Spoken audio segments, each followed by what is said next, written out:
Hi there super students, তোমাদের already কিন্তু marks active school জিনিয়াসের competition শুরু হয়ে গেছে। আমি অলরেডি দেখছি 10,000-এরও বেশি স্টুডেন্ট অলরেডি পার্টিসিপেট করেছে। So congratulations. অ্যান্ড প্রতিযোগিতা যেহেতু জমে উঠেছে এবং 15 লক্ষ টাকা জেতার প্রতিযোগিতা, it's a huge huge event.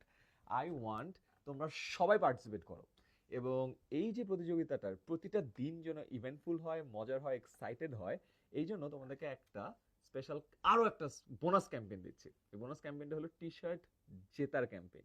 Yes, খুব সিম্পল। তোমরা আজকে থেকে যারা পার্টিসিপেট করছো, পার্টিসিপেট করার পরে তোমরা দেখবা লিডার বোর্ড একটা আছে। ওই লিডার বোর্ড পাওয়ার পরে ওটা একটা স্ক্রিনশট নিবা। স্ক্রিনশট নিয়ে এই যে গ্রুপটা দেখছো ক্লাস 6 to 10 সুপার স্টুডেন্টস, এই গ্রুপেই আপলোড করে দিবা। প্রতিদিন আমরা 6 জনকে স্পেশাল টি শার্ট গিফট করবো, তোমার বাসায় চলে যাবে and you'll have it, no worries. Siya, competition যদি জিততে পারো, 15 লক্ষ টাকার টোটাল প্রাইজ মানি আছে। এটা তো একটা বিশাল ব্যাপার। আর প্রতিদিন যারা পার্টিসিপেট করছো, লিডার বোর্ডের ছবি তুলে টি শার্টটাও জিতে নিতে পারো। তাই দেরি কেন? এক্ষুনি এক্ষুনি যাও, পার্টিসিপেট করো অ্যান্ড স্ক্রিনশটটা গ্রুপে পোস্ট দাও।